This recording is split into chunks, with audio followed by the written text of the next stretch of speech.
د خیبر پښتونخوا د سوات د چالیار په سیمه کې چې په مدرسه کې کومه پیښه شوې ده د هغې نه خو تاسو ټول خبر یې ځکه چې ویډیوګانې په سوشل میډیا راغلي دي چې دغه ځای کې یو ماشوم یو قاري صاحب چې په دغه مدرسه کې ورته سبق خو هغه وهلی دی او هغه وجلی دی او محتمم هم والی دی بیا دوه قاریانو نور هم والی دی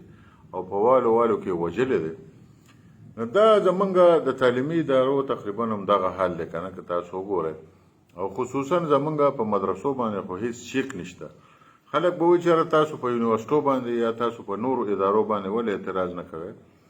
نو یونیورسټي شوه یا سرکاري سکولونه شو یا پرایویټ سکولونه شو هغوی چېرې هم د تقدس دعوه نه ده کړې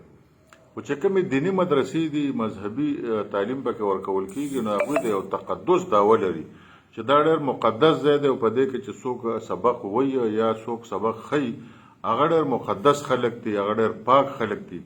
او هغوی دلته د دین او د مذهب تعلیم ورکوي او دلته سوال نه پیدا کېږي چې غلط کار وشي.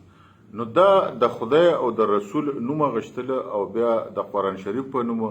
او بیا په هره مدرسه سره خوا کې یو جومات وي نو دا داسې شو چې لکه د خدای په جومات کې دونه یو ناروا کار کوله ځکه چې دغې هلک نیکه دا وایي چېرې دې هلک نه مې دا مطالبه کوله چې ته موږ سره غلط کار هم وکړه او د دغې غلط کار نه د انکار په وجه باندې هغوی بیا دغه ماشوم دومره والی دی چې وجلی دی او د مدرسې تقریبا 40 نورو طالبانو چې کوم دي نو هغوی هم د دې خبرې تصدیق کړی دی. نو زه نه پوهېږم چې رادونه وحشت په دوی کې کوم ځای نه را پیدا شي او بیا دا هغه خلک دي چې دوی شپه ورځ قرآن ته ناست دي شپه ورځ په جومات کې ناست دي قرآن او حدیث دوی لوسته دی ځکه خو دوی وایي چې راشئ چې موږ یې تاسو ته وښایو.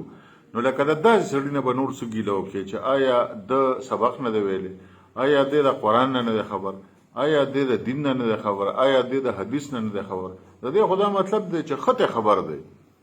خطې خبر دی او سره د هغې هم دا کارونه کوي. نو وروره اعتراض به ځکه کېږي چې تاسو دیني مدرسو له یو تقدس ورکړی دی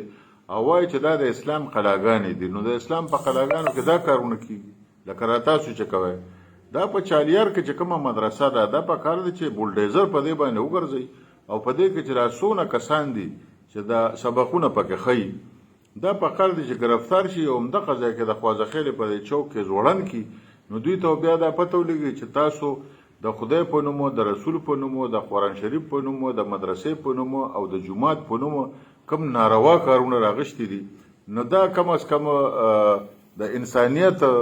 خدا تقاضا نه ده او نه پوهېږم که ځان له یو کاروبار جوړ کړي نو هغه بېله خبره ده.